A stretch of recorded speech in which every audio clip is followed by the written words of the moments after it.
Entonces, quiero dividir este encuentro como en tres momentos.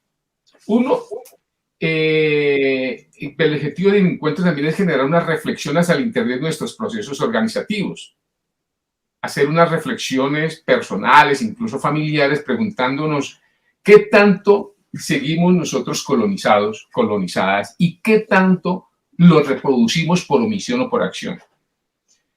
Seguramente son muchos temas o varios mundos que no hemos explorado por múltiples razones, pero como por ejemplo la equidad de género, la masculinidad, pero lo que hoy nos convoca es precisamente sobre la decolonialidad de las artes comunitarias, tema que poco se habla, digamos, en muchos espacios.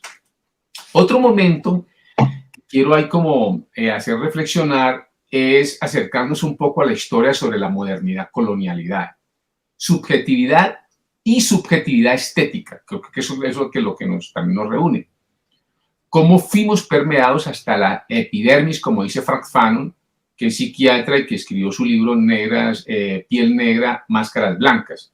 Parece que es muy importante leer ese libro, creo que es del 59, del 61, pero todavía es muy vigente, es muy valioso, por su contexto social. Él es un psiquiatra que va más allá de lo estrictamente físico, sino va a esa parte de la subjetividad. Y es importante conocer los orígenes de todas esas secuelas racistas, patriarcales que vimos en pleno siglo XXI. Solo vamos a hacer una pequeña aproximación para que nos conduzca al siguiente momento, que es conocer ya la importancia de las artes populares comunitarias en todo su proceso decolonial, aunque sabemos que una gran parte de las expresiones comunitarias en la actualidad han sido y siguen siendo colonizadas. Y aún más, todavía más complejo, que eso es lo que a uno pues le duele, son utilizadas para sostener el poder hegemónico a través de las mal llamadas industrias culturales. Hoy tendremos entonces dos ejemplos de resistencia, de reexistencia y de retorno. Una, de las músicas comunitarias como son los Sicuri Suaya de Colombia, que lidera Julio Bonilla, y una experiencia de los pueblos originarios Lakota, donde Javier Quiroga, que está presente también, nos hablará un poco sobre su contexto. También está Víctor Ramírez, músico y docente, y Jairo, que es un melómano y creador del libro Sentipensante con inteligencia social. Digamos que esos son los tres momentos que considero que son muy importantes y quiero hacer esa reflexión, Ricardo, precisamente por la necesidad urgente de nuestras artes populares que han sido muy excluidas, no solamente del Estado, sino también incluso de los movimientos de izquierda, de los movimientos de organizaciones solidarias, sindicales, bueno, llámense organizaciones contrahegemónicas, contestatarias, lo que quiera, pero digamos que me remito un poco a eso porque mi experiencia como de militancia en los procesos de izquierda y como activista en los procesos solidarios, he notado eso. Veo que las artes no ha sido un eje importante, digamos, de presentar, digamos, ¿no? Creo que nos ha faltado un poco, digamos, verlo con otros ojos. Uno diría que se han dejado de lado porque dentro de sus objetivos de lucha las organizaciones no coinciden con las plataformas políticas o reivindicaciones sociales. Pues uno diría no son prioridad, no son de su resorte, pero para eso existen organizaciones culturales, le dicen a uno, no, para eso están las organizaciones culturales que seguramente ellas son las que tienen que estar como colocándole un poco el ojo a esos procesos. Pero digamos, esos argumentos los escuchamos, pero no los compartimos. Por eso queremos llamar la atención hoy a la reflexión sobre el asunto. Normalmente, aquí en Colombia nos ha pasado y en Bogotá, lo hablo desde mi experiencia de Bogotá, no sé si en los otros países, por ejemplo en México, pero aquí en Colombia, lo que he notado durante muchos años es que las organizaciones que hemos participado convocan a los grupos artísticos para cubrir festivales, ferias, para cerrar o inaugurar eventos donde solo se muestra el producto final, la puesta en escena. Pero digamos que nunca nos preguntamos qué hay detrás de esos montajes, cómo fue el proceso creativo, su producción musical, vocal, instrumental, quiénes estuvieron en los procesos de ese montaje, ¿En qué espacios geopolíticos, económicos vienen trabajando estas personas? ¿Qué clase de personas están inmersos en estos encuentros creativos? ¿Cómo han podido subsistir, por ejemplo, y cómo los han subsidiado además estos ejercicios creativos? ¿Cómo circular sus producciones? ¿Se están articulando esos trabajos creativos propositivos, contrahegemónicos, como material didáctico para la información de las militancias y los asociados de las organizaciones solidarias o sindicales o lo que sea? Esa es una pregunta que continuamente se hace uno y de pronto estamos dejando por fuera ese material y esa vivencia tan valiosa. Es decir, creo yo ya hablé con algunas organizaciones, aquí hablé con SINCOP, que es una organización solidaria a nivel nacional, y le comenté, me dijo, Armando, tienes razón. Entonces, yo por eso me atrevo también a decir. No sé si en México y en otras partes del mundo se está dando lo mismo. Es decir, también hemos caído en la instrumentalización de los artistas y la música como objeto elaborado para ser simplemente contemplado, solo de entretenimiento. Y nos distanciamos del sujeto o de las comunidades que han gestado la producción artística. Hay una escritora, Rosalba Coto, deja como una reflexión donde dice que ¿será que caemos como recolonizadores de nuestros propios compañeros, de nuestras propias compañeras, como de nuestros propios estudiantes, nuestros colegas, nuestros artistas? ¿Será que subalternizamos porque hay unos oficios de menos radios, de menos jerarquías, por profesiones, por expresión? Yo creo que eso es importante que nos lo estemos preguntando día a día. Creo que hay movimientos y hay organizaciones que han hecho cosas importantes, pero aquí en Colombia yo he visto, y con Víctor también hicimos una reunión y con Jair hicimos una reunión de antesala para hablar un poco sobre eso y hemos coincidido. Por eso, compañeros y compañeras, quiero denominar este encuentro reflexivo y autorreflexivo, que es muy importante para las personas que estamos trabajando en los diferentes procesos económicos, solidarios. El vernos introspectivamente nos hace dinámicos, autocríticos y sobre todo consecuentes con nuestros compromisos éticos y políticos con las comunidades que estamos interactuando. Entonces, nuestro propósito es no excluir a ninguno de esos seres ni expresiones. Llámese sexual, llámese subjetividades territoriales, llámese étnico, llámese, culturales. Es decir, es poder lograr las ecologías o la ecología de saberes que tanto nos habla de Sousa. Yo creo que ese es el gran reto que tenemos, y vernos de una forma muy horizontal en todas las expresiones que se dan en la vida. Entonces, sabemos perfectamente que las personas que estamos acá en este momento sabemos de sobra que la vida no se reduce solamente a la circulación de productos y de servicios, y que las prácticas sociales, pues lógicamente que trascienden el mundo pragmático de lo que comúnmente es visible, y que, pues, que el mundo de la razón y cartesiano nos ha mostrado.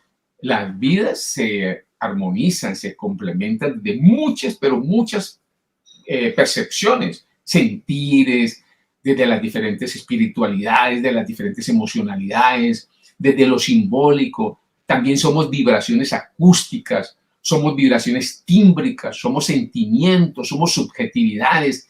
Es decir, somos un conjunto muy grande de dinámicas sociales, biológicas, multiversas, que en muchas ocasiones desconocemos e ignoramos por estar metidísimos muchísimo, pues, en toda la parte académica, incluso científica y política.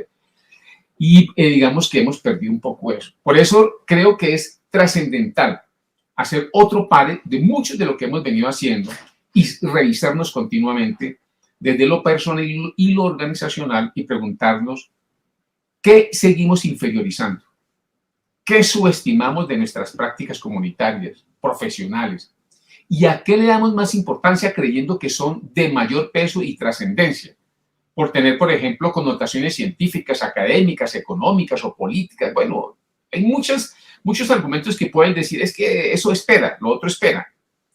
Bueno, digamos que, y dentro de esas exclusiones vemos a los artistas y sus expresiones populares comunitarias. Sé que ustedes lo saben muy bien y lo han vivenciado, pero no sobra mencionarlo. Durante la historia han emergido movimientos artísticos decoloniales que han provocado, pues, movilizaciones populares muy fuertes, que han generado cambios ideológicos a través de sus narrativas y puestas en escena, y han sensibilizado a las comunidades y han cualificado. Eso hablábamos con Julio la vez pasada. Muchas personas incluso ni leyeron, ni fueron a talleres, ni a seminarios, sino escuchando a cantautores, a Víctor Jara, Mercedes Sosa, bueno, cantidad de Pablo Gallinazos, ¿no? Se cualificaron políticamente y se cualificaron las militancias y las luchas políticas. Incluso es importantísimo volverlo aquí a colocarlo, que es cuando lo que pasó ahorita con las elecciones en Colombia y en Brasil. Los artistas salieron a las calles, se colocaron sus narrativas en las calles, las escenas en las calles, y fue un movimiento muy importante contrahegemónico y decolonial, y contribuyeron a que estos nuevos movimientos estén ahorita en el poder, gracias a esos movimientos de los artistas también. Lógicamente que hay otros ejercicios, pero fue muy importante acá. Aquí se notó muchísimo. Pero también podemos seguir nombrando, por ejemplo, la nueva trova cubana, las mujeres mapuches de Chile, con la descolonización sobre su propio territorio corporal, el feminismo islámico, por ejemplo, los Sicuri Suaya en Colombia, como lo ha hecho Julio Bonilla, el arte revolucionario y de la economía solidaria de Rojava, por ejemplo, la cultura y arte kurda. Creo yo que no hay pueblo o país del mundo que los artistas populares y ancestrales no se hayan manifestado para revitalizar sus vidas y para cuidar la casa común. Yo creo que no hay, yo no conozco ninguna parte del mundo que haya pasado eso, porque es que es la esencia, es su naturaleza, porque es el contacto, porque eso no está fraccionado, sino hace parte de esa armonía del mundo y de la vida. Pero en cambio, lo que yo quiero llamar la atención es que el poder político y el gran capital sí han sabido instrumentalizar las artes populares comunitarias y a los artistas. Pues, y han generado como herramienta, los han generado y los han utilizado como herramienta de mercadeo y poder ideológico, económico, para incidir en las percepciones, para incidir en los sentires, en el gusto, hasta el punto de jerarquizarlos en las instituciones y hasta el punto que nos tienen agendados incluso en los estados y en los países, yo creo que en todas partes. Ya hay fiestas, ¿no?, en los pueblos que están agendadas, ¿no? Y además que están reproduciendo también y reafirmando el poder hegemónico, patriarcal, religioso y racista de los países que nos tienen agendados.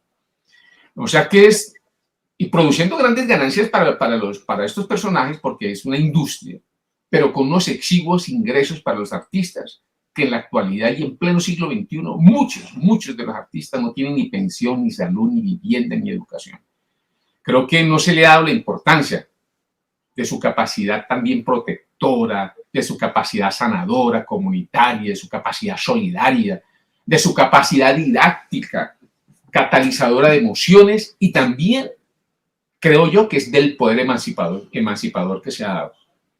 O sea que este llamado que estamos haciendo hoy desde la Red Social Solidaria de Trabajadoras y Trabajadores por Cuenta Propia no es un acto simplemente solidario de humanización, sino es ético y político, por la memoria de nuestros pueblos, por los sueños, la creatividad y la vida. Pero antes de iniciar con el primer componente, yo quisiera pues invitar a algunas de las personas que están acá a leer este escrito de Eduardo Galeano, que hace una síntesis terriblemente fuerte sobre lo que estamos exponiendo. No sé si alguien ahí quiera colaborar, quien nos pueda ver. Si quiere yo lo leo, Armando. Listo, Jairo, gracias. Dice, érase una vez un cocinero que decidió reunir a todas las aves del mundo y les preguntó con qué salsas les gustaría ser marinadas cuando se cocinaran y fueran comidas. El cocinero era un demócrata y como tal se proclamaba. Uno de los pollos contestó, pero nosotras las aves no queremos que nos coman de ninguna manera. A lo que el cocinero contestó, eso está fuera de discusión. La democracia no llega tan lejos. Bueno, es muy explícito. digamos que este breve relato describe no solo las falsas realidades que vivimos en estas raquíticas democracias, donde solo tenemos el derecho de elegir el sabor con lo que nos van a devorar. Gracias, Jairo, verdad, por la colaboración. Pero además, yo siento, compañeros y compañeras, que no solamente es de las democracias de los estados, sino también lo estamos viviendo al interior de nuestras propias comunidades, o algunas, y no todas, pero y de algunas organizaciones que no quieren perder los privilegios del poder y mantienen todavía eso ahí que dice Eduardo Galeano. Eso está fuera de discusión. La democracia no llega tan lejos por no perder el poder. Y en nombre de la solidaridad, hay veces de la democracia, de la igualdad, y bueno, hay una cantidad de cosas y que nos ponen allá que es importantísimo que lo estemos. Bueno, pues digamos que ahí vamos a arrancar con el segundo, digamos, momento, que es la modernidad de colonialidad. Y nos parece importantísimo también, digamos, enunciar un poco y darle crédito al sociólogo peruano Aníbal Quijano, pues que también manifiesta que el inicio de esa modernidad europea, pues que inicia con la Reforma Protestante, con la Ilustración, con la Revolución Francesa o la Revolución Industrial, y para los pensadores latinoamericanos, esa modernidad inicia con la invasión de nuestros territorios de la Vía Yala, del Tahuantinsuyo, del Anahuac. Pues que en esa época se llamaban, era así, no se llamaban ni América ni América Latina. Y la colonialidad, dice Walter Miñolo, pues que arranca en la conferencia de Bandung en el 55, en la que se congregaron 29 países de Asia y África, donde se promovía la cooperación económica y cultural afroasiática. Y también se reunieron en una conferencia los países no alineados, que tuvo en Belgrado, pues planteándose precisamente eso. Pero dejaron algo por fuera, que es lo importante acá, que no se habló precisamente de la epistemia, de la epistemología. Entonces, nos parece importantísimo hacer ese ejercicio, porque es que este proceso no viene de hace poco. Y ahora me parece importantísimo que empecemos también a mirar lo de la modernidad, colonialidad, que me parece que es muy importante, que también Quijano, él habla de la modernidad y la colonialidad como dos hermanas que están entrelazadas, que están ahí, que son el 50 y 50%. La modernidad es lo visible, donde pues se plantea con un proyecto histórico, político y fundamentalmente es cristiano occidental. Pues digamos que su soporte y su argumento es el gran progreso, el desarrollo, la tecnología, la democracia, donde el bienestar o la calidad de vida, ojo, porque no estoy hablando del buen vivir o del vivir sabroso, sino de bienestar y calidad de vida, que es lo que nos embella y nos vende, se logra fundamentalmente es a través de compra de bienes, del tener. Con eso se logra la felicidad y el éxito. Y ese es un relato que nos han vendido como salvacionista, es decir, el que está con la modernidad en este momento es porque ha superado lo viejo, lo pasado, lo antiguo, esos pobres indígenas, por ahí lo campesino. Esa modernidad es la que nos han vendido. Por eso es importante recordar y tener un poquito ahí como claridad que el colonialismo se refiere al control geopolítico de una nación sobre otra. Y la colonialidad, que es lo que a quien nos interesa a nosotros, aparentemente es lo que no se ve, y eso es lo que todavía está en pleno siglo XXI, que se sostiene a través de la matriz racial, patriarcal, simbólica, estética, desde lo religioso, desde lo ético, mucho desde lo lingüístico, de lo jerárquico, mucho por todos lados está. Eso es lo que aparentemente no se ve, y es lo que se expulsaron pues, a los europeos, y se sacaron a los europeos, pero lo que quedó realmente inserto es la colonialidad. O sea que la colonialidad, pues en resumen, es la capacidad y el privilegio que tienen unos pocos para clasificar a otros. Y además que los subalterniza, los inferioriza. Pues la epistemia de los pueblos no europeos configurándolos como los subhumanos, con ese prefijo sub, que es debajo de, inferior a los humanos. Con ese argumento, desde 1492 se puso ya, pues se puso una sola identidad, ¿no? Se colocó unas propuestas concretas de inferioridad a los pueblos. Además, se les catalogó como seres sin alma, donde decían que estos subhumanos pueden ser tratados como animales, no tienen noción de propiedad privada ni tienen noción de mercado. O sea, ya se estaba dando la lógica capitalista, mercado y propiedad. Y por esa razón, ante los ojos de Dios se puede esclavizar. Incluso el Papa III de 1537 dio el aval para que esto, pues, que no era pecado, que se podía seguir. Me parece importantísimo, entonces, que también hablar un poco, pues, de los nombres que tenían nuestros pueblos originarios. Y lo que hicieron fue cambiar tajantemente los nombres de nuestros pueblos. No olvidemos que dar nombre propio es apropiarse. El lenguaje también territorializa y es hacer propio un espacio a través de los nombres, adueñándose también de los ríos, de las montañas, de los bosques, de los lagos, de los animales, de todo. Y recordemos que antes del siglo XVI este continente no figuraba en los mapas europeos, pero el territorio existía con sus nombres. Tahuantinsuyo, pues en la extensión de la región andina que lo conformaba Ecuador, Bolivia, Perú, el sur de Colombia, el sur de Argentina y Chile, y alrededor de 1200 después de Cristo, y mire que aquí lo doloroso, se mantuvieron alrededor de 120 años con ese ejercicio en red y en construcción como región andina. También estaba ahí lo de Anahuac, que es México y Guatemala, y también estaba Aviala en la región que hoy se ocupa Panamá, y que también se llamaba Culagún Yala, Targún Yala, Yala. En lenguajes del pueblo cuna, Aviala significa precisamente tierra madura, tierra vida, tierra de florecimiento. Entonces, a esos pueblos de una vez los bautizaron así ferozmente, pues con América Latina, con América primero, ¿no? En el 1507 fue publicado un mapa por Martin Waldseemüller, geógrafo y cartógrafo alemán, imagínense, en honor de Américo de Vespuccio, un italiano explorador comerciante. Es que además que ni se consensuó con los pueblos originarios, nada, pasaron por encima. Y posteriormente, en el siglo XIX, se les dio a América Latina. O sea, no solo la idea de América Latina fue una invasión colonial imperial, sino también fue lo de América Latina. Se le dio por la intelectualidad francesa, por las pugnas geopolíticas con Inglaterra. Es decir, no solo se apropiaron del territorio, sino que borraron los nombres originarios, las creencias, las simbologías.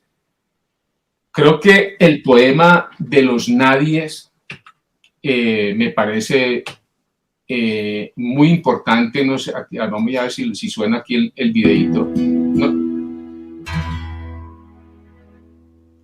¿Sí suena el video? Sí. Ah, bueno, ya lo coloco entonces.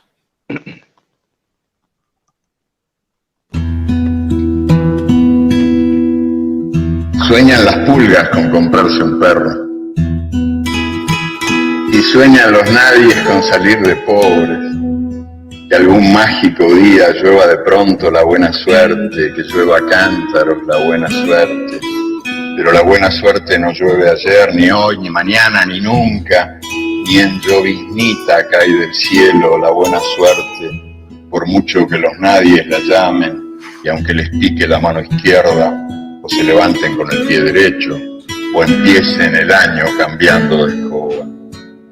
Los nadies, los hijos de nadie, los dueños de nada, que no son, aunque sean, que no hablan idiomas, sino dialectos, que no profesan religiones, sino supersticiones, que no hacen arte, sino artesanía, que no practican cultura, sino folclore, que no son seres humanos, sino recursos humanos, que no tienen cara, sino brazos, que no tienen nombre, sino número, que no figuran en la historia universal, sino en la crónica roja de la prensa local.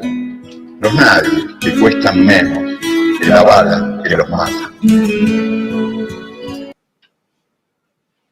Bueno, ahí tienen ustedes ese poema que no pierde vigencia. Todavía siguen los nadies en las calles de nuestros pueblos. Bueno, es aterrador todo lo que uno dice, pues lo que está pasando aquí. Y quiero hacer un poquito, también llamar la atención sobre la línea de sometimiento que ellos empezaron a generar para nosotros llegar a lo que queremos también, que es a la estética y a lo que tenemos hoy.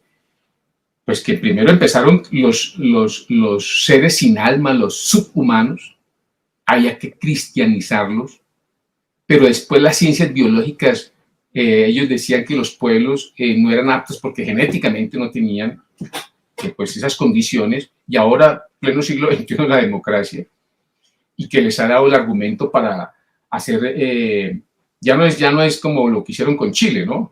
Con Allende, sino ahora ya los golpes blandos que dicen ahora, ¿no? Lo pasó con Perú, con Bolivia, bueno, en nombre de la democracia, de la modernidad, ¿no? Y lo más terrible de todo esto es que también Kant, pues tuvo la osadía de colocar 4 supuestamente razas, donde dijo que el clima frío húmedo del norte era para los seres que tenían los principios morales humanos superiores, y para los climas cálidos templados eran los seres pues que no tenían, que eran moralmente inmaduras, desprovistas de principios éticos.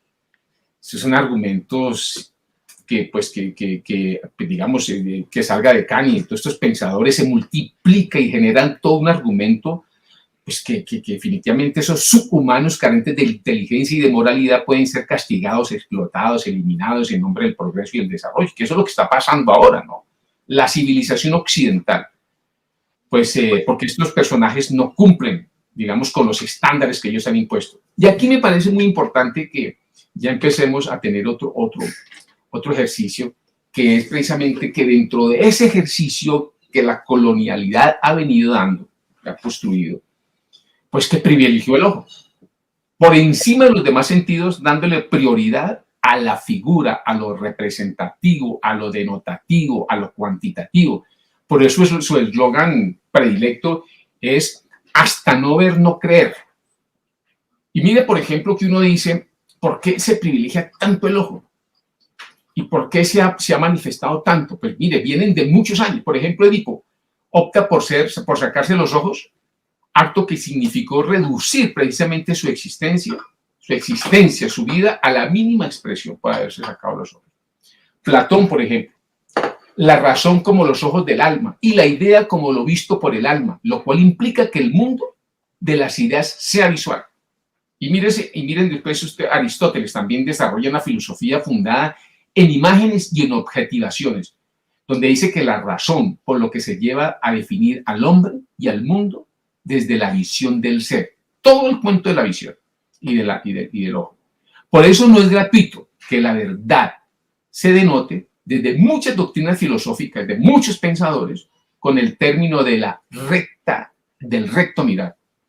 Por eso la invitación a los compañeros a las compañeras y compañeros de hoy, porque es que por eso es muy difícil entender a nuestros pueblos afros y nuestros pueblos originarios. Ahora Javier nos va a comentar y Julio nos va a comentar, porque es que ellos tienen otros sentires, otras percepciones. Hay un relacionamiento profundo con la naturaleza, con los ríos, con la escucha de los animales, con el olfato, con la atmósfera. El danzar es básico para las comunidades, lo kinésico es básico para ellos, es el movimiento del cuerpo, es sentir la vibración también con la tierra, con los animales, con el fuego. Yo no me quiero meter mucho ahí porque Javier va a hablar un poco de eso. Lo mismo, lo sinestésico, o sea, donde ahí confluyen varias sensaciones, donde se mezclan los sentidos, los colores, la escucha, la canción, y eso de una u otra forma cómo lo hemos perdido porque el occidente, lógicamente, priorizó el ojo y quitó. Y es más, nos ha hecho sentir, digamos, pues que bailar, por ejemplo, en la tierra, que hay otros elementos que no nos permiten, digamos, danzar, ¿no? Porque el cuerpo queda desmaterializado. El conocimiento solo está anclado en la cabeza. Por eso es muy importante cuando se habla de ese sentipensar que nos habla Orlando Fashborde y Eduardo Galeano, que eso van muy unidos, muy imbricados, son muy armónicos, ¿no? Y eso no lo quitaron. Por eso es muy importante, incluso hay tratados de arte de la interrelación donde han estudiado los cambios de estado de conciencia de las personas que vivencian esos rituales a través de los cantos, de la danza. Por eso ahorita es muy importante ver un poco ese ejercicio. Es decir, la jerarquización de los sentires, de los sentidos, del estar, del tener, del saber, del ver, obviamente con estos estereotipos y formas de bellezas eurocéntricas occidentales, pues que pues, nos colocan unos parámetros y unos estándares que no serán pues, reconocidos ni pues, por otras personas. Por eso yo creo que aquí, ayer estaba viendo un programa y hablaban precisamente del panóptico. Siempre va a haber un personaje allá arriba que nos está diciendo, ojo, que eso no es. Aquí ustedes están fuera de esos estándares, ¿no? Y estamos vigilados, ¿no? Por esos curadores o por esos jurados. Hay veces, por eso es muy difícil pasar, hay veces incluso convocatorias, ¿no? Hay un panóptico de la mirada occidental frente a otras expresiones artísticas, a otras cosas, y si el jurado o los curadores tienen, pues que están muy eurocéntricos o muy occidentalizados y ven una propuesta muy del pueblo, de la gente de la tierra, pues no van a pasar nunca. Por eso a mí me parece muy importante hablar un poco de Enrique Dussel, porque él dice, y él habla de la estética de la liberación, dice que el centro está en la estética y preguntarnos qué es lo bello. Mire ¿quién quiere ayudarme a leer? Mire lo bonito que también habla Enrique Dussel. Él dice que muchos intelectuales no se han querido meter en este cuento, en definir qué es lo bello, qué es la estética. ¿Quién me quiere ahí también colaborar ahí? Yo lo leo. Estética de la liberación, Enrique Dussel. Lo bello no es solamente lo que los seres humanos pueden sentir, sino los seres vivos en general. Lo bello es la cosa real en cuanto es captada como origen de la vida. Y cuando capto esto, mi corporalidad se alegra emotivamente. Es una emoción que no proviene del intelecto, sino que proviene de la supervivencia. Cierra diciendo, descolonizar la estética es aprender a vivir otra vez. Cambiar la sensibilidad es cambiar la subjetividad. Exacto. Yo creo que ahí tenemos que empezar esa desobediencia epistémica, como dicen ahí Walter Miñol y bueno, otras personas ahí. Y aquí me parece muy importante porque lo que dice precisamente Walter Miñol también es que ya no miremos la estética que ha sido impuesta y la belleza impuesta, sino que veamos la otra parte que es la diastesis, que es reconocer otras percepciones de los otros sentidos, no solo el ojo. Está el olfato, la escucha, lo táctil, el degustar, pero sobre todo el disfrutar de la subjetividad de la belleza, de esa belleza que nos está hablando también Dussel, ¿no? Que es precisamente de eso que no viene de la razón, sino que es de la supervivencia, del sentido, lo que nos llena precisamente por los poros y nos emociona. Y uno no sé, y la gente dice, fíjate, pero estos tipos, ¿por qué están ahí, se aguantan tanto tiempo? O cantando, o estas mujeres. La gente no entiende, porque la razón impera ahí frente a eso. También dice pues que la diastesis nos saca de la estética convencional y nos pone a reflexionar precisamente sobre lo bello que nos han metido convencional, pero también el poder hacer catarsis de esa colonialidad que todavía tenemos. Ahí hay todavía unas heridas muy profundas, pues, que también pues eso nos permite hacer catarsis de una forma muy espontánea de lo natural. Bueno, me parece que otro ejemplo, digamos, de desobediencia epistémica, está también lo de los pueblos originarios. Mire que las cumbres continentales de los pueblos originarios que se realizaron en Quito en el 2004, en México en el 2000 y en el 2007 en Guatemala, donde se reunieron la mayoría, donde discutieron en la tercera cumbre recobrar los nombres ancestrales, los nombres de sus pueblos, pues como se llamaban anteriormente. Y por eso es que últimamente circula muchísimo la vía Yala, porque hay un consenso, o sea, hay un desprendimiento, ya hay un movimiento fuerte de ese retorno, de esa descolonización, de esa desobediencia epistémica. Y dos, también ellos manifiestan no seguir nombrándose como pueblos indígenas, sino como pueblos originarios. Ellos dicen pues que seguir llamando indígenas era homogenizarse. Ellos manifiestan tener sus particularidades, pueblos donde están los mayas, los cunas, los chipchas, los guaraní, bueno, hay muchísimos, los aymara, pero los colocaron, yo hago siempre la analogía como cuando hicieron con la salsa. Antica Víctor de pronto puede hablar sobre eso, ¿no? A todo le pusieron salsa y acabaron con el guaguancó, con las otras expresiones, ¿no? Afrocaribeñas también, y colocaron a todo el mundo, lo metieron en el mismo costal de la salsa, homogenizar. Creo que ahí está. Y mire que ellos ya empezaron a darse en cuenta y empezaron a hacer un pensamiento muy contrahegemónico y no se quieren volver a llamar pueblos indígenas. Dicen que la expresión indígena ignora la diversidad de sus pueblos. Y ellos tienen sus propios nombres, su asignación de sus territorios. Entonces, me parece dos ejemplos muy, muy, muy importantes para resaltar. Entonces, el arte es precisamente para sanar, ¿no? No para exaltar solamente la belleza que nos ha vendido el Occidente, es para sanar las heridas, es para también expresarse. Digamos que ahí está muy anclado el ejercicio de esas expresiones, que es lo que hay que saber aprovechar en las expresiones del arte. Y la diastesis también lleva precisamente a eso.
Musicales tan directamente del corazón de la gente, de nuestros hermanos de aquí, nuestros hermanos indígenas de aquí del norte. Básicamente con las personas que he estado con los que he podido compartir esto, es más que todo con los Lakota, Nakota, aunque he hecho recorridos por diferentes comunidades indígenas acá, como los Navajo, los Hopi, los pueblos Nambé, bueno, pero las expresiones, por ejemplo, de los Lakota, Dakota, Nakota son muy, muy similares a esto de los cantos que estaban viendo ustedes ahora. Estos son música que viene del norte, más hacia el norte de América. Esto viene de la zona de Canadá. Y es lo mismo, como que se expresa de acá. Lo que más me parece interesante, es que me gustaría comentar más desde mi lugar experiencial que desde otro tipo de conceptos, lecturas que puedan hacer otras personas. Voy a expresarles más que todo como mi sentir en estas experiencias que llevo viviendo aquí desde hace 25 años que estoy viniendo casi todos los años. Ahora estoy viviendo acá y viviendo con estas expresiones musicales, con estas ceremonias, con estas danzas del sol y participando directamente en las danzas del sol, sintiendo qué es lo que se está tratando de expresar ahí.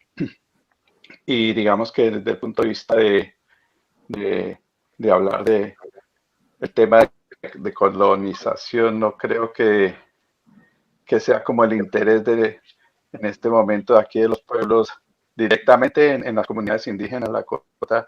Eso no es el interés todo el tiempo es mantener su expresión desde un lugar de dignidad plena, en donde no sean tocados, no sean permeados desde ningún lugar. Y me parece interesante es que por esa postura que se ha mantenido, con ese poder, con esa fuerza de dignidad que se ha sostenido toda esta expresión de tantos cientos de años, una cultura milenaria también. Estas personas y todos estos pueblos y todos estos líderes que han logrado mantener esta expresión tan digna, lo que expresan siempre es directamente la comunión con la naturaleza, una comunión con el espíritu creador, como se le quiera llamar. Es un tema que no tiene una institucionalidad, digamos, tipo religiosa, sino es una conexión directa con ese sentir y con esa expresión de la unidad con la tierra, de la unidad con el cosmos, de la unidad con la creación, con la energía, con todo lo que está expresado acá en este lugar sagrado que es el planeta Tierra. Todo lo que está acá es unidad, y somos eso mismo, y somos expresión de lluvia, somos expresión de árboles, somos expresión de montañas, somos expresión de lagos, somos expresión de todo. Y entonces lo que siempre se percibe en estos cantos y en estos sonidos es que se está transmitiendo directamente la sinfonía de la naturaleza, la sinfonía cósmica.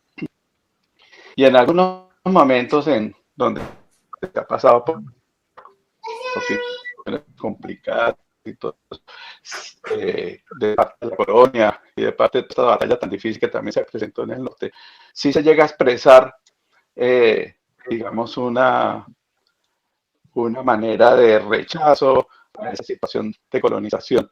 Pero ¿cómo se expresa?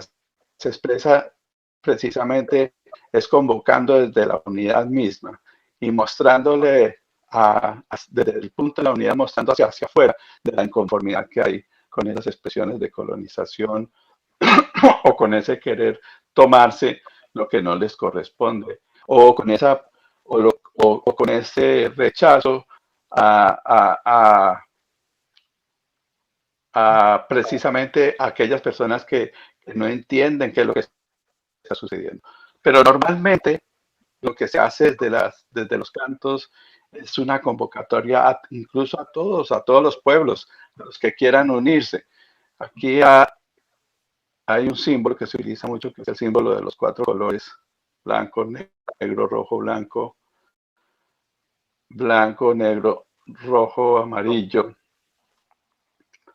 Y está diciendo que este es el centro de la unidad de todos los pueblos, de todas las razas, y hay una felicidad cuando se juntan, cuando se llega en el respeto y que desde los cantos y de las danzas la gente pueden comprender que somos uno solo, y pueden comprender que somos una unidad, que somos árboles, que le estamos cantando a la lluvia porque somos lluvia, que le estamos cantando a las cosechas porque somos cosecha, que estamos cantando la cacería porque hay toda una adrenalina en el momento de la cacería, porque en ese momento se manifiesta el gran espíritu para darle también al pueblo, y deja que se tome a ese bisonte al que le corresponde para que ese bisonte alimente el pueblo, y entonces se toma el bisonte como una fuerza como una manifestación de la creación, de la totalidad de la vida, para que todos los pueblos sobrevivan y se mantengan en esa postura de unidad y en ese vuelo cósmico. Entonces, toda la música siempre se está expresando ahí. Hay unos instrumentos muy básicos que los vamos a encontrar en estas comunidades del norte, que son el tambor, el básico siempre va a estar, y el otro es la flauta. El tambor, cuando se toca, según su golpe, el que se le esté dando y el ritmo que se le esté poniendo, está expresando una manera de convocatoria para ir a la cacería, o para sentir la felicidad de lo que se logró obtener con la cacería, o se le está siempre haciendo como un agradecimiento a la vida de lo que se le permitió. Y ahí nace, también incluso hay palabras que se utilizan que no tienen como sentido, pero son como expresiones, que son como sonidos, como que están expresando felicidad, que están expresando unidad, y que la gente ya los identifica y se reúnen alrededor de esos, digamos, esas expresiones que no son como que no son un léxico que determina tal cosa, sino que son sonidos que unifican.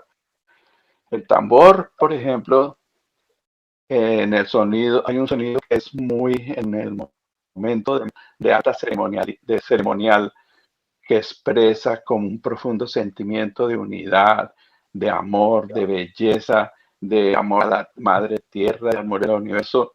Lo expresan con un ritmo que es el ritmo del corazón del bebé cuando está en el vientre materno.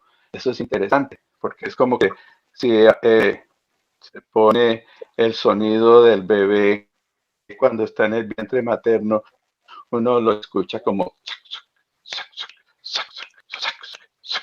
¿sí? Y esos son los ritmos y cuando se mete en el tambor con ese ritmo y acompañado con el canto, con ese sentimiento del canto que está hablando algo, expresando amor, felicidad por la vida, lo que se está evocando es a ese momento de origen, a ese momento de vientre materno, de corazón limpio, de corazón puro, de corazón rítmico, y que ese es el mismo ritmo que está en la naturaleza, en todo lo que está creándose y está ahí. Y en el caso de los humanos, pues está expresando ese ritmo del bebé en el vientre.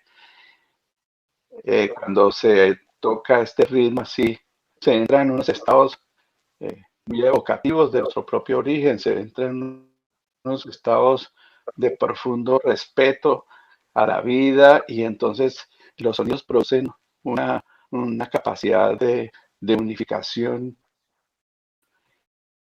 y producen como una armonización que se vuelve como estados medicinales para la gente, para aquellos que están como de alguna manera se han desintonizado o están en alguna dificultad, como que inmediatamente con esos sonidos y con estos cantos se recoge como si fuera una medicina. Entonces pienso que lo básico de todo de este sentir que yo he tenido aquí y este vivir que he tenido acá con estas expresiones musicales, con estos sonidos y con estos cantos y con lo que se dice a veces también en los cantos, lo único que siempre me llevan es a entender que aquí hay un espíritu profundamente digno, con una suficiente fuerza de mantenerse, por más que sucedan cosas externas, por más que la economía esté en complicaciones, por más que sea, la gente trata de recogerse alrededor de esto. Por ejemplo, existen los powwows, que es una convocatoria mayor, donde se va, por ejemplo, a un coliseo o se va a un terreno muy grande, muy amplio, donde llegan todas las familias con sus hijos, con sus abuelos, con las ancianas, con los ancianos, con los bebés, y todos con sus trajes tradicionales, no colonizados. Son trajes que totalmente siempre están hablando que tomaron del venado, lo que tomaron de las plumas del águila, lo que tomaron de las plumas del halcón, de todas las familias, de los clanes que son los hermanos animales, y que incluso hay familias que digamos, se asocian a determinados clanes: el clan del oso, el clan de la serpiente, el clan del venado, el clan del alce, y cada uno de ellos en sus expresiones musicales y en sus sonidos y en sus bailes están diciendo: somos todos una familia de clanes que vivimos juntos con nuestros hermanos animales, que vivimos juntos con nuestros hermanos los árboles, que vivimos todos como una unidad. Y eso es la parte más interesante que me ha puedo expresar vivencialmente de esto. Cuando se está en una danza, por ejemplo, que es una de las altas ceremonias acá, que es la danza del sol, alrededor de un árbol que está en el centro de un círculo, y las danzantes están danzando ahí, esa entrega que hay de unidad, con el sonido todo el tiempo de los tambores, permanente, con unos cantos de poder, de fuerza, convocando a todas las energías, a todos los espíritus, al espíritu del árbol, al espíritu del alce, al espíritu del águila. Y cuando de repente, es verdad, esa conexión trae al águila. Y yo las he visto, ¿no? Como están cantando la canción del águila, y de repente aparece el águila encima volando, 2, 3 águilas volando, un águila volando, llegando al árbol. Uno dice: esto se sale de ese concepto tan cerrado y tan limitado a veces en el pensamiento occidental.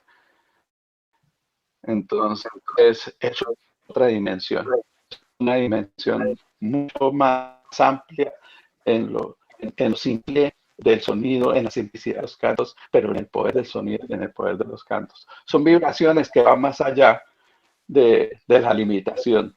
Son vibraciones mucho más dimensionales, más conectadas a esa eternidad que viaja, por la cual viajamos nosotros en este planeta, que es minúsculo, pero que es gigante en este viaje y en esta aventura.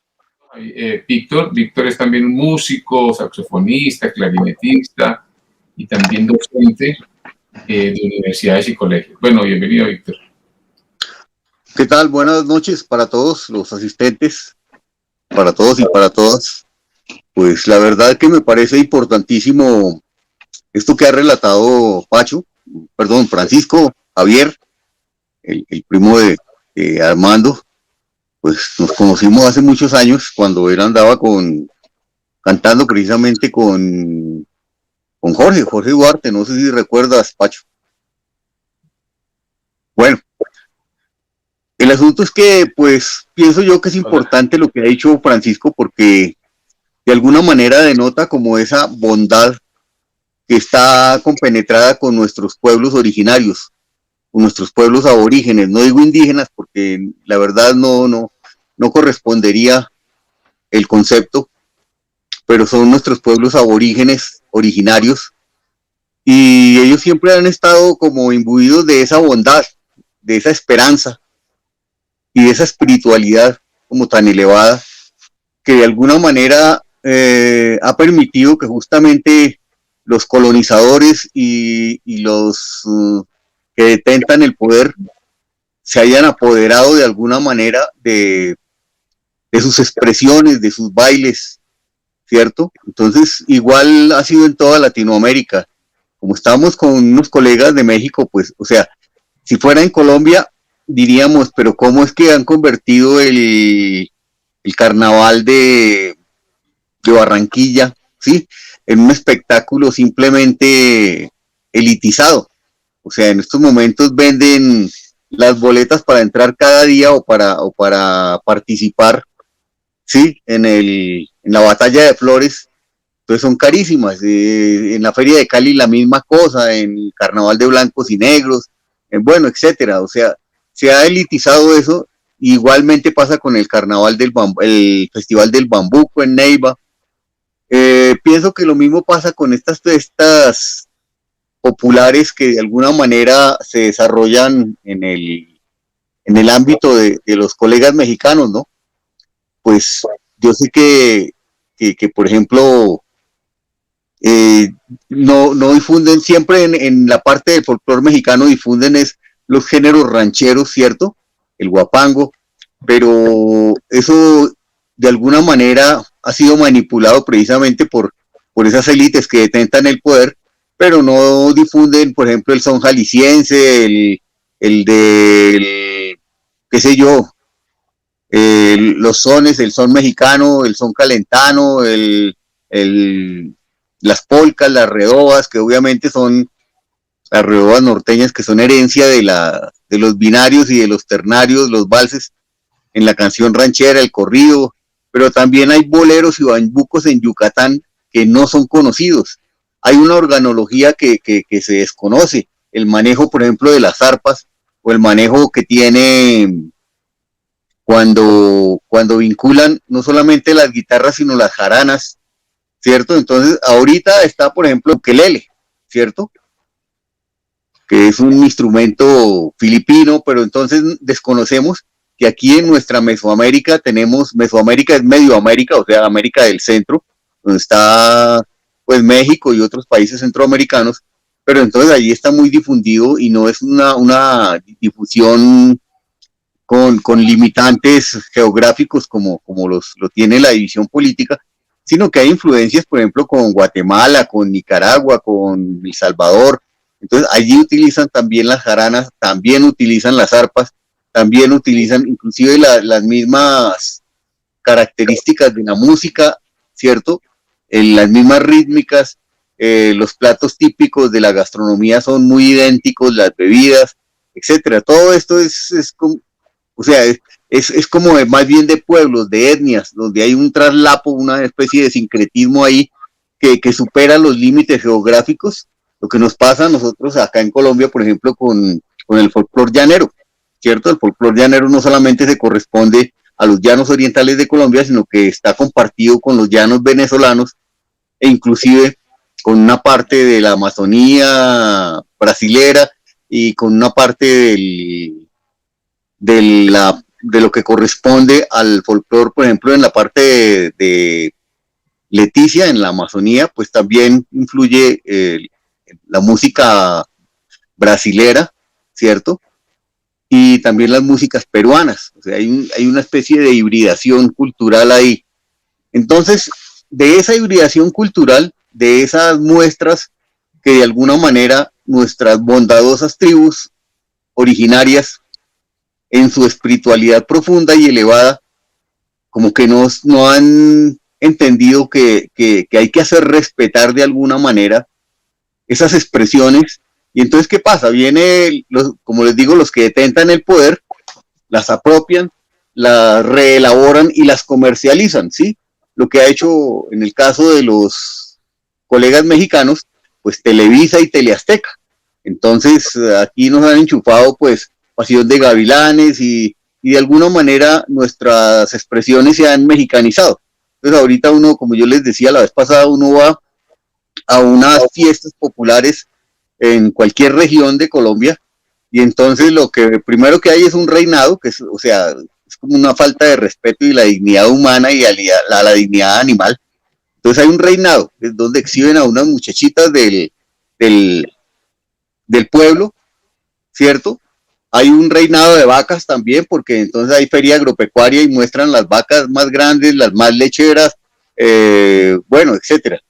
Hay una cabalgata, entonces muestran a los caballos, pero regularmente no van montados por los jinetes que los montan regularmente en esas situaciones de trabajo, en esas situaciones laborales, como lo que pasa con el llanero o con el arriero de nuestras montañas y nuestros campos, sino que simplemente el oficinista que se disfraza de campesino y se monta el sombrero y la mulera, ¿cierto? La ruana, el carriel y es para exhibirse, ¿cierto? Y va uno a mirar la música y entonces resulta que la música folclórica queda perdida y queda como arrinconada, ¿cierto? Para el final del espectáculo, porque primero viene un show de reggaetón y un show de música popular.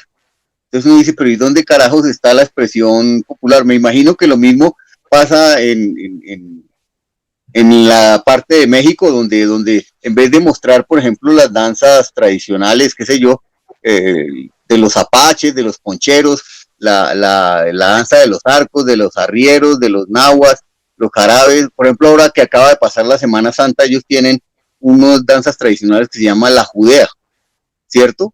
Las marquesas, los matachines, bueno, tienen una cantidad de caporales, y resulta que no, lo que más se conoce a nivel mundial, entonces es escasamente el jarabe tapatío. ¿Por qué? Porque tiene más vinculación con los géneros rancheros que manejan las productoras de televisión, sí, como les decía, Televisa, Teleazteca, como para tratar de darle un cariz popular a sus telenovelas, ¿cierto? Y de alguna manera embaucar a los televidentes, a los espectadores, pero nunca ponen, por ejemplo, los viejitos, los voladores de Papantla, sí, que son unos artistas extraordinarios, exponiendo su vida a girar en un palo altísimo, amarrado simplemente por una cuerda. Entonces, no, esto se desvaloriza de alguna manera, ¿cierto? Porque le dan como mayor visibilidad a ciertas expresiones, y entonces se genera ahí la dicotomía entre lo que se considera, o lo que el poder considera, un arte popular y un arte de élite, ¿cierto? O sea, un arte de alta clase y un arte de baja clase, o sea, un arte de pronto despreciado, como les decía, arrinconado, considerado como vulgar, así como pasa aquí con nosotros en el caso del vallenato, que en su momento los clubes de las zonas costeras tenían incluso letreros donde decía que en este salón, en este recinto, no se permiten parrandas, ni música de guitarras, ni música de vallenatas, que son consideradas vulgares. Lo único que se puede tocar acá son tangos, boleros y rancheras, ¿cierto? Eso pasaba aquí en Colombia.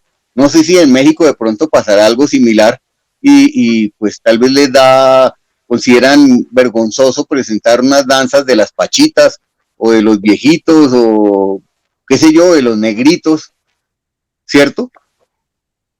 Pienso que en toda Latinoamérica como que tenemos los mismos problemas de esa división del arte de alta clase y del arte destinado a lo popular, ¿cierto? Lo que se considera popular, lo que se considera vulgar, kitsch, o como de baja categoría, ¿cierto?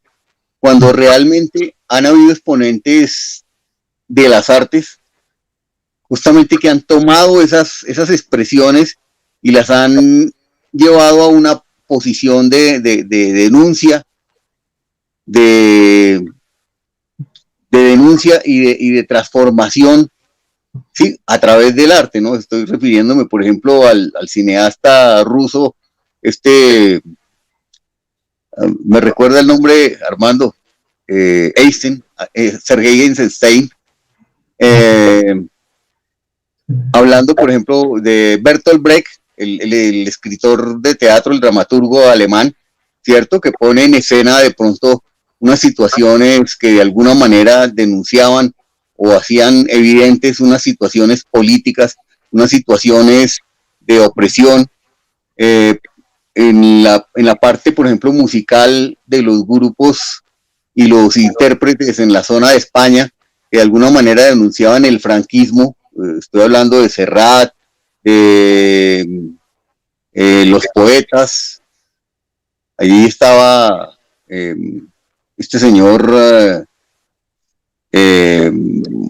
estaba Pablo Neruda, y estaba el poeta famosísimo que asesinaron en Cuba. Aquí en Colombia, por ejemplo, pues tuvimos una época en que los jóvenes, de alguna manera, de la nueva ola, se apropiaron también de ese mensaje libertario, de ese mensaje campesino, y de ese mensaje, o sea, tuvimos como una especie de reapertura de cosmovisión. Y entonces sale Ana y Jaime a cantar La Mula Revolucionaria y a cantar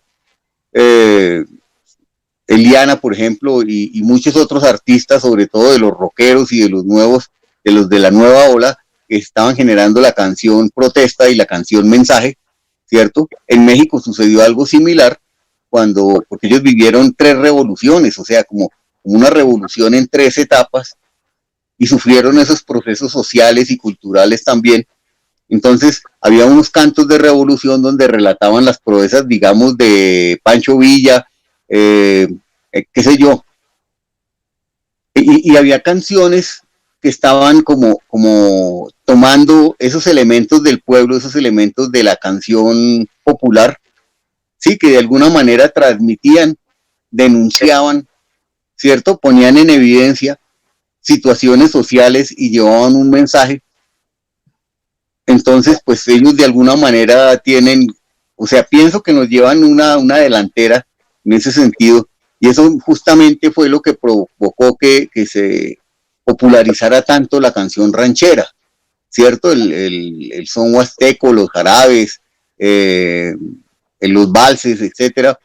Y entonces vienen los poderes hegemónicos que manejan la comunicación, que manejan las industrias musicales, y entonces empiezan como a falsear la situación ahí, ¿cierto? Y a través del cine, porque es que México tiene el privilegio de que está allá al lado de Estados Unidos, ¿cierto? Y California es el vecino del norte, que inclusive creo que el estado de California, el estado de Texas, y esos correspondían a México, pero de alguna manera son territorios que fueron robados a México en otra época.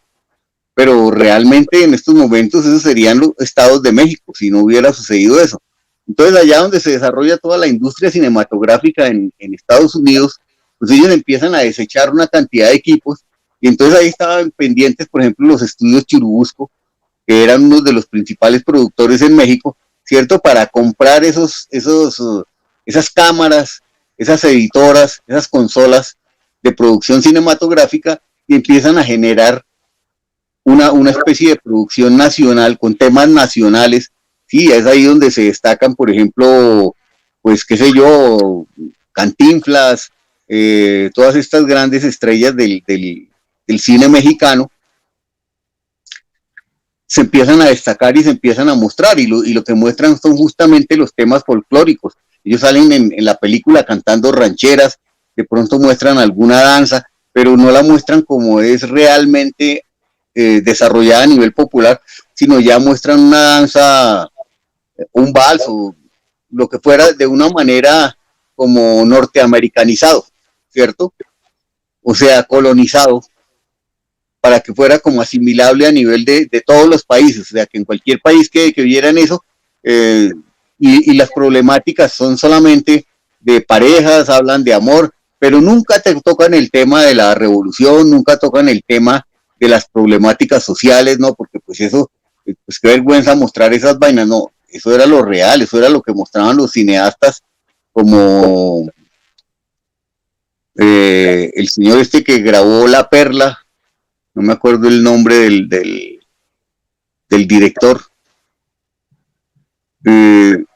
pero siempre de alguna manera como que enmascaran eso para hacerlo vendible, para hacerlo comercial, para hacerlo negocio, para hacerlo industria.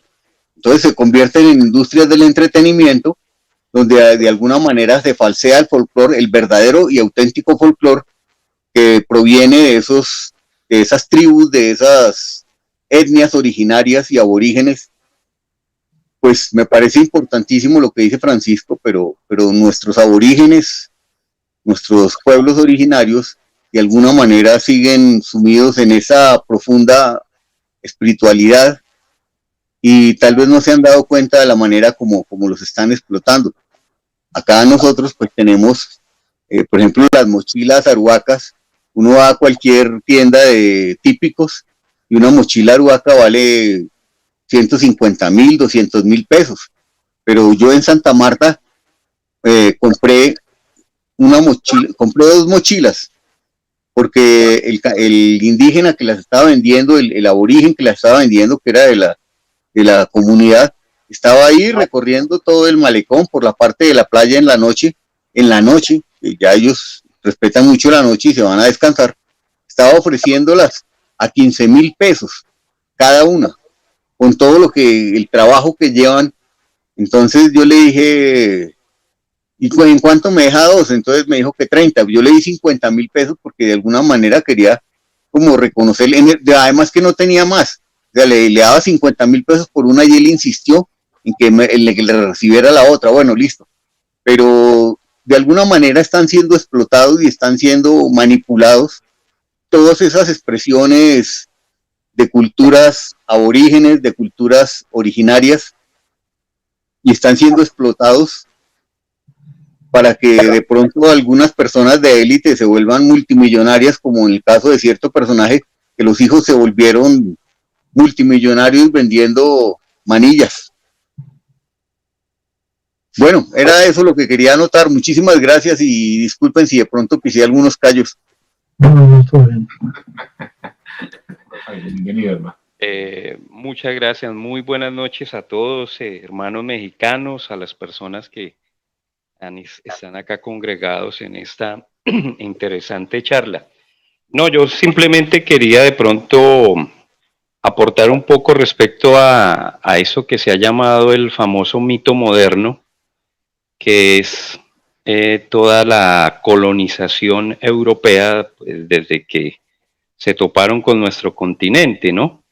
Y eso, digamos que esa carga, ese lastre de hace 500 años, pues lo tenemos aún vivo hoy.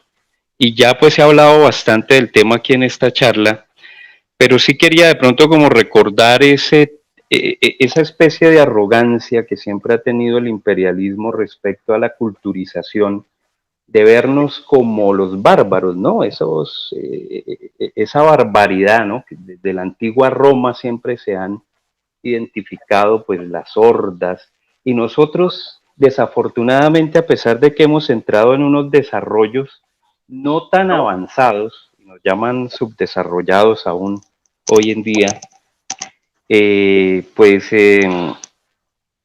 aún así tratamos de mantener un sistema que es de completo coloniaje, ¿no?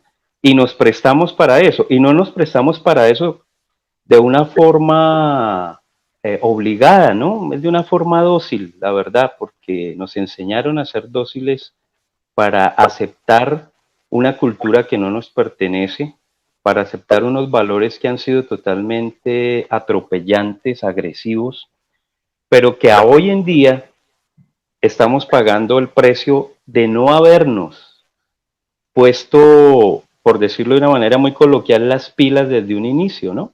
Porque esto es algo que viene de 300 o 400 años atrás, que tuvo que pasar unos procesos de independencia, que no fueron tal, sino simplemente fue pasar de una colonia a otra. En el caso de Latinoamérica, pues pasamos de colonias españolas a un coloniaje norteamericano que hasta hoy sigue, ¿no? Pero ese coloniaje norteamericano fue muy distinto al español, porque los españoles finalmente fue un imperio que decayó y pasó a ser reemplazado después históricamente por Inglaterra, e Inglaterra después vino a ser reemplazada por Estados Unidos. Y Estados Unidos sí ha sabido capitalizar muy bien el poder hegemónico de la cultura, porque se ha sabido nutrir muy bien y armar muy bien a través de los medios de comunicación sus sistemas culturales de cine, de televisión, de música, de entretenimiento, y todo esto lo ha sabido exportar y proyectar muy bien a nivel mundial. Y entonces aquí también viene un tema muy importante, que es la economía. Entonces todo es soportado dentro de un sistema económico, un sistema de narrativas, y todo es una gran cadena de diferentes mensajes y que van creando es una cultura que finalmente se impone, se yuxtapone sobre esa cultura que nosotros ni siquiera entendimos o que no entendemos. La crisis cultural que hay hoy en día entre la juventud es crítica. Tal vez es el momento histórico en Latinoamérica donde más crisis cultural a nivel juvenil tenemos. Las juventudes de la década de los 50, 60 fueron mucho más inquietas frente a los movimientos culturales emancipadores. Hoy en día vemos que la juventud está prácticamente soterrada bajo unos mantos de una dominación cultural aterradora que ni siquiera sabe de dónde viene, que simplemente la gran mayoría de la juventud maneja conceptos de modernidad y de antigüedad, lo moderno y lo clásico y lo pasado de moda. Entonces, la tarea que hemos tratado de emprender históricamente los latinoamericanos para poder emanciparnos no ha sido con la seriedad suficiente para poder tener o por lo menos poder mitigar esa agresión tan terrible que nos ha tenido ese eurocentro, ¿no? El tener a Europa como gran centro, pero que ahora es Estados Unidos el que adoptó todas esos recursos culturales europeos y de Occidente, esa centralidad eurocéntrica y prácticamente ya homogenizada al resto de la humanidad. No es solo Latinoamérica, es Asia, es África, la misma Rusia. Vean ustedes cómo Rusia la quieren ya prácticamente someter a través de las armas, porque ya culturalmente la han tratado de someter desde hace más de 50 años y lo han logrado prácticamente. Cuando el rock entra a Rusia,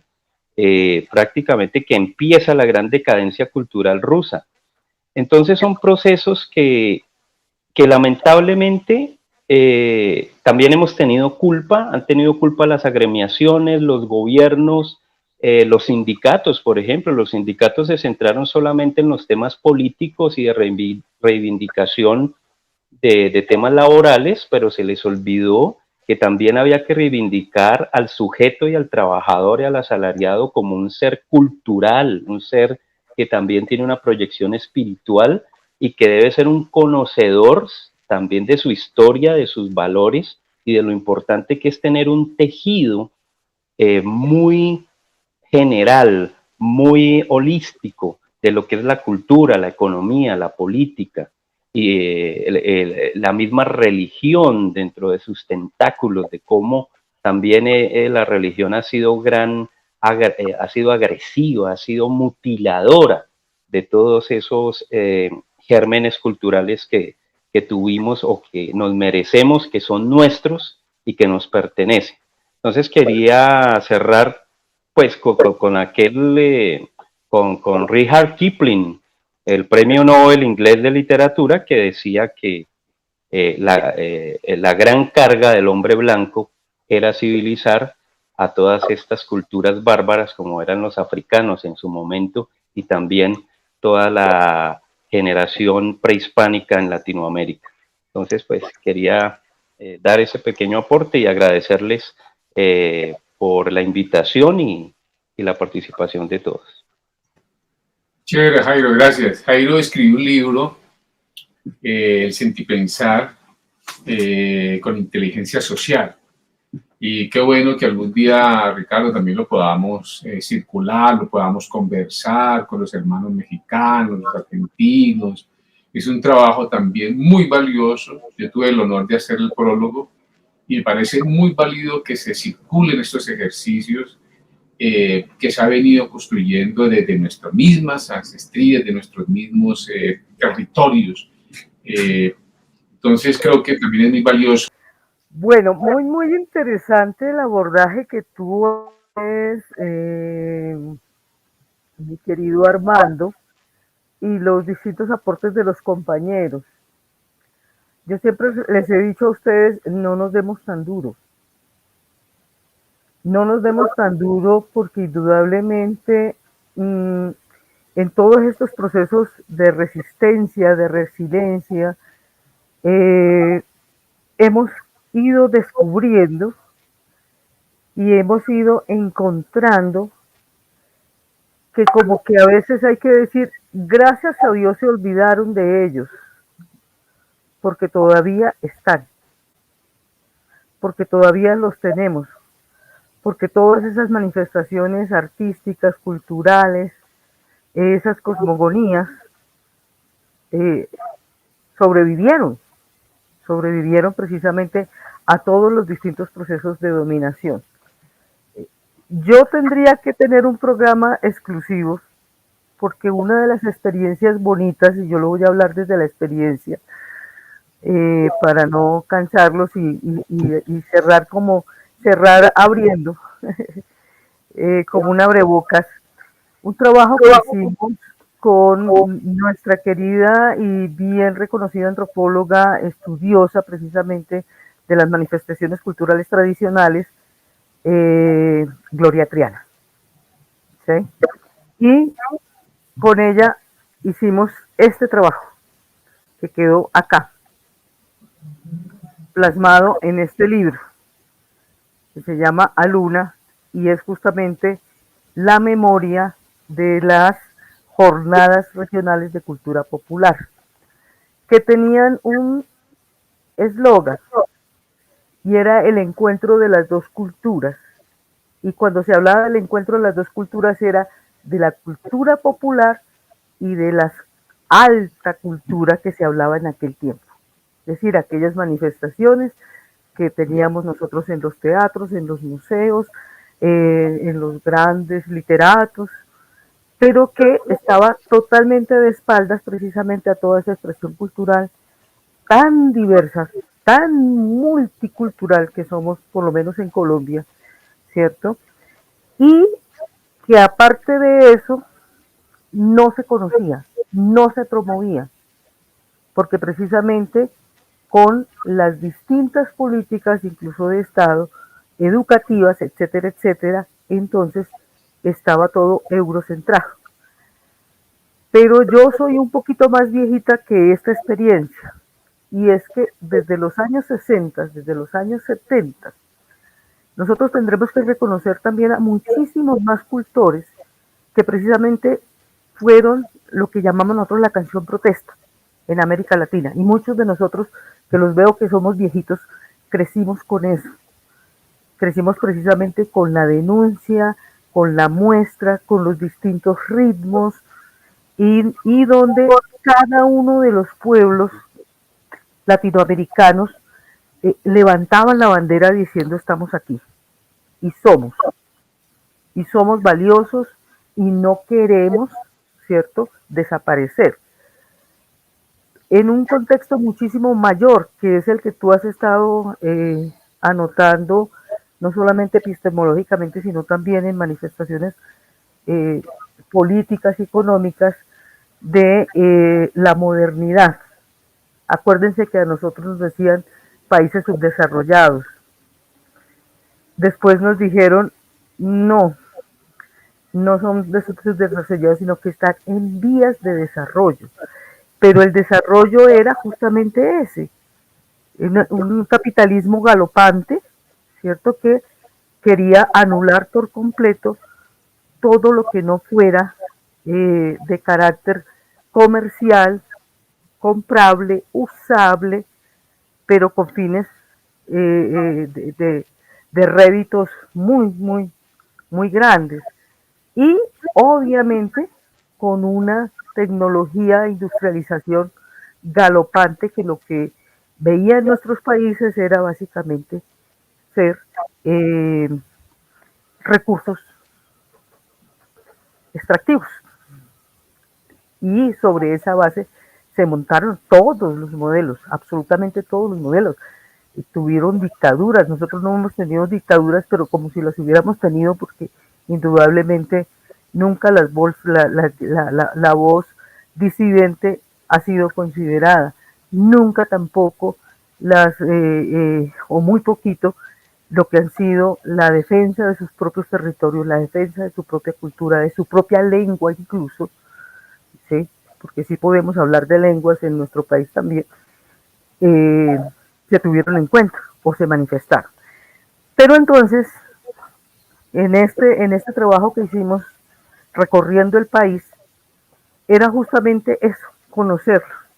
Y ahí es donde empieza a mostrarse para el país, al ser incluso un programa que se hizo con Colcultura y con el Plan Nacional de Rehabilitación en épocas de Virgilio Barco, presidente, se muestra cómo efectivamente somos multi y pluriculturales. Y esto ayudó también a darle fuerza a un proceso que nosotros teníamos dentro político, que era el de la nueva Constitución Nacional.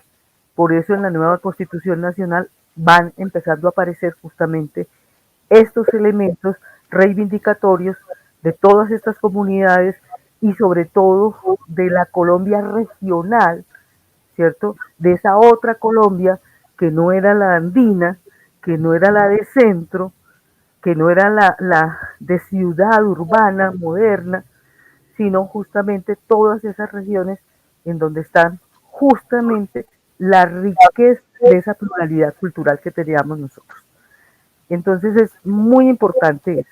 A nivel latinoamericano, en un trabajo que hicimos con Úrsula Mena, hermanita de Ángela, el de políticas, estos son 25 años de colcultura que nosotros hicimos en este trabajo en nuestra maestría y que pues de bolsillo, como nos toca a los trabajadores culturales, lo publicamos, recoge precisamente cuáles fueron las expresiones de política estatal para la cultura, ¿sí? Y empezamos precisamente a mostrar cómo a través en los años 60 y 70 y comienzos de los 80, la UNESCO promovió precisamente estas conferencias y estos encuentros internacionales en donde se hablaba y se reafirmaba precisamente las distintas identidades, las distintas manifestaciones, cómo era necesario que se pusieran a dialogar precisamente esas políticas estatales con las expresiones culturales de las comunidades de cada uno de los distintos pueblos. Se hacían unas recomendaciones y con base en eso, incluso en América Latina, se hicieron dos conferencias que fueron muy importantes. Una aquí en Bogotá en el año 78 y otra en Ciudad de México en 1982, de donde sale prácticamente el grueso de recomendaciones y de la adopción de las políticas culturales para cada uno de los países y establecer precisamente la necesidad de hablar no solamente de la creación de la alta cultura, sino de fomentar realmente la creación en las artes populares tradicionales. Nosotros por eso pues decimos artes y manifestaciones tradicionales, que son las propias, las que se expresan por cada uno de los grupos, de los distintos grupos. Entonces, con base en eso, eh, con base en eso, se establecen precisamente todos estos documentos, todas estas recomendaciones, se habla entonces de las escuelas de formación también tradicionales, no solamente era necesario armar orquestas sinfónicas, sino entonces las bandas, nosotros tenemos, por ejemplo, bandas tradicionales, las chirimías, la música de marimba, reconocer los ritmos y los instrumentos indígenas, las estéticas, las distintas cosmogonías, porque también teníamos no solamente esos pensamientos con sus, digamos, toda esa oralidad tan importante que se estaba perdiendo y que era necesario también recogerla, y no solamente recogerla, sino transmitirla, porque las nuevas generaciones tenían que conocerlas, pero nosotros, los urbanos, los citadinos, estas nuevas generaciones que no habían estado en estos campos ni en estas regiones, tenían que venir, tenían que saberlas, tenían que conocerlas. Entonces, ahí es donde les digo, no nos demos tan duro. Hemos estado, ahora que acabamos de Semana Santa, como en la procesión. Damos dos pasos adelante, pero también a veces damos un paso atrás. Aunque algunos gobiernos nos voltean, damos dos pasos atrás y medio adelante. Entonces, era buena parte de lo que les quería decir, pero esto da mucha tela que cortar porque también habría que evaluar cómo es que el ministerio o los ministerios de cultura de cada uno de estos países, con todos esos problemas que hemos tenido precisamente de gobiernos tan derechistas que van cortando lo poco que se ha avanzado, ¿en qué estamos? en que estamos. Y en eso precisamente a veces sí habría que celebrar que se olviden de ellos, porque si no los acabarían metidos solamente pues en esta rueca pues de molino capitalista. Yo les dejo ahí esa inquietud. Gracias, Ana, muy amable. Bueno, Ricardo, yo creo que ya hemos intervenido. Faltó a Julio, que iba a hablar de los sicuris. Muy amable, de verdad, por este encuentro, Ricardo. Yo también quise pues que llamara esa reflexión muy profunda que todos los días tenemos que hacernos desde los procesos organizativos solidarios, de izquierda, sindicales, bueno, todos, porque hemos inferiorizados hemos dado esa opción. Entonces te dejamos ahí para que nos cierre este encuentro. Gracias a ti y a Ronaldo por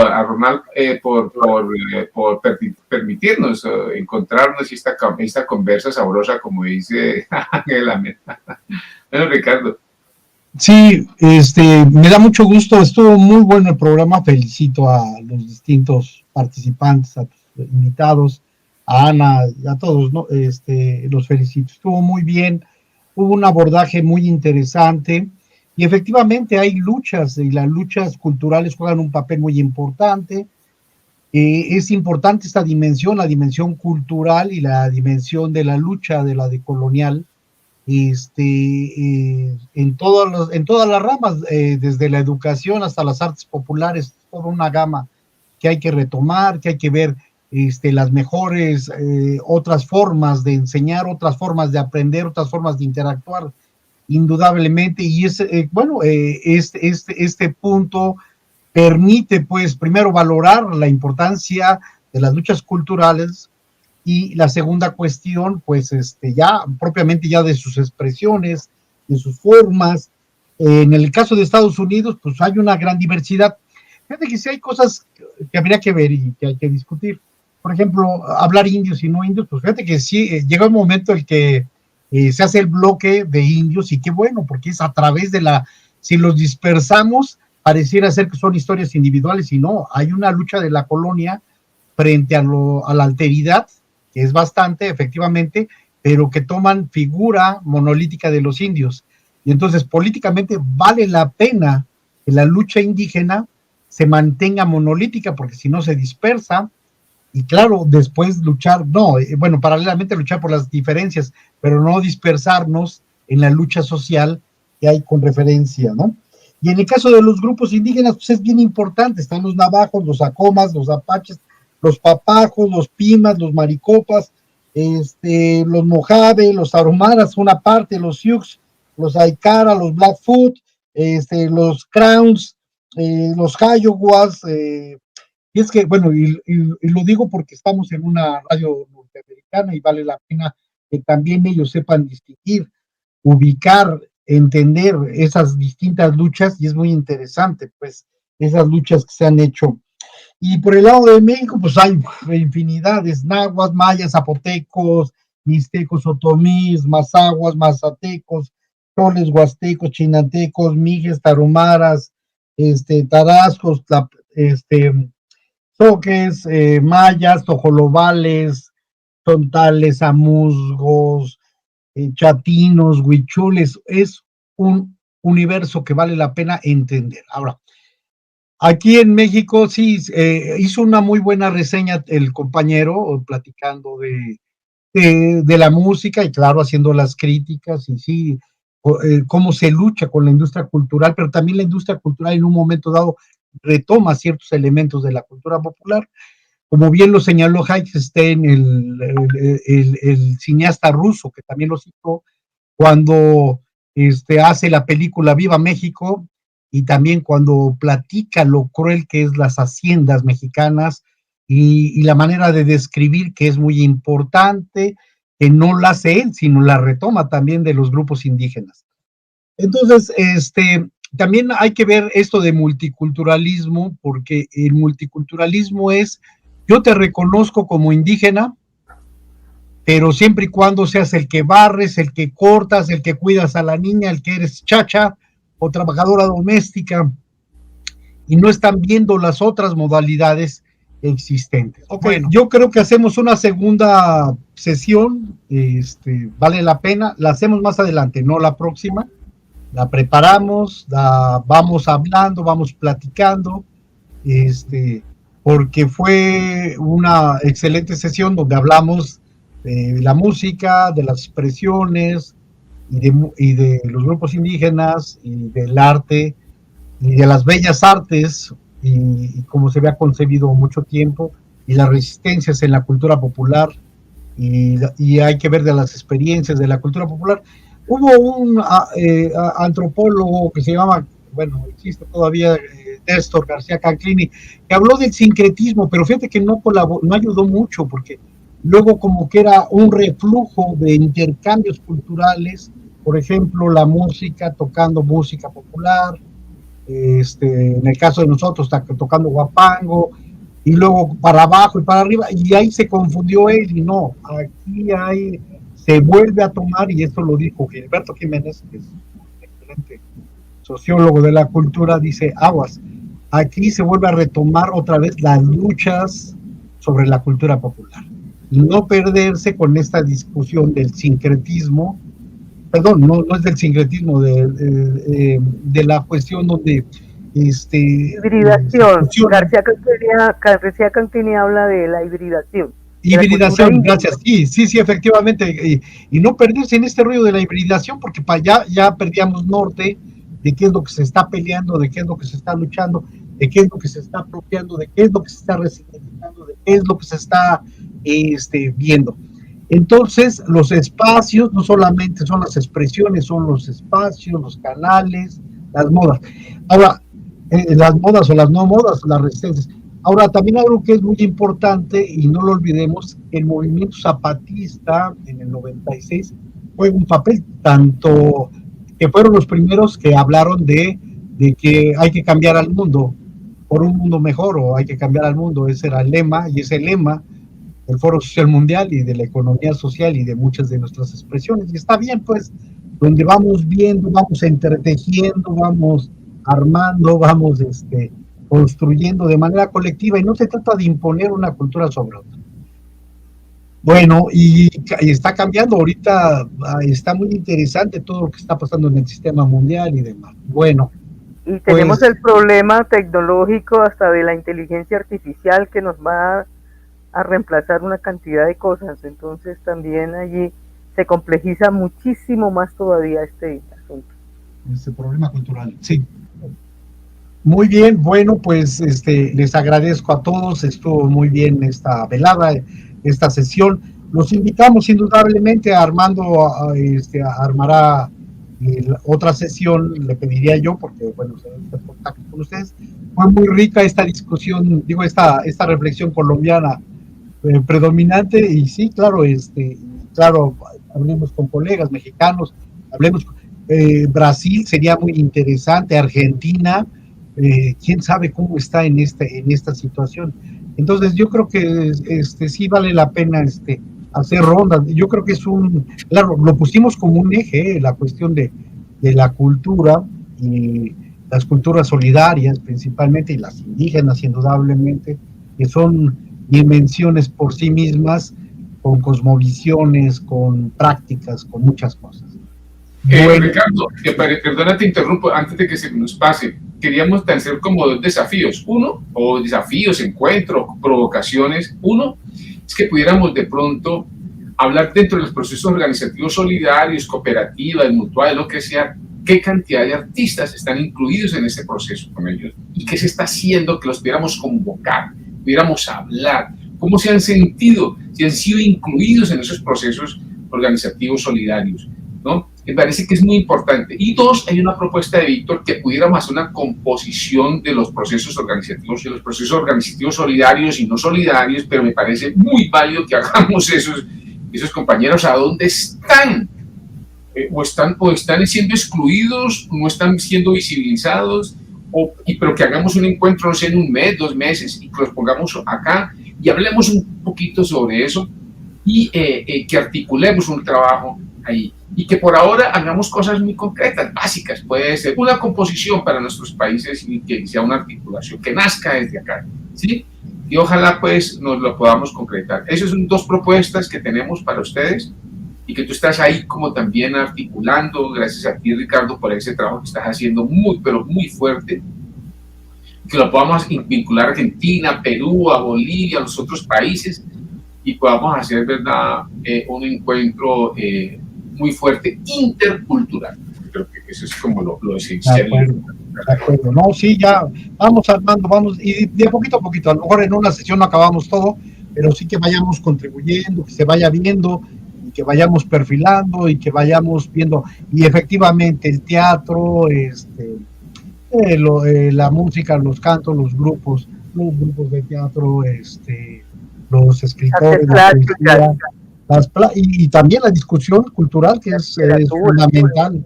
Sí, ¿verdad, Ana Rosa? Es fundamental. Sí, no, ese es el pilón mío que he estado trabajando durante ya cerca de 40 años largos. Entonces, y cada vez me gusta más porque indudablemente tiene unas aristas que todavía no se han limado, han habido cosas importantes, pero los gobiernos no ayudan. Bueno, no, pero estamos nosotros, están los espacios alternos, sí, están las radios indígenas, están otros espacios que hay que ir a abrir. Y bueno, pues gracias a Ronald que nos abrió este espacio, pero vamos a seguir impulsando y tratando. Bueno, ya nos pasamos, les vamos a dar un abrazo a todos, muchas gracias compañeros. Abrazo, muchas gracias. Gracias, Jairo.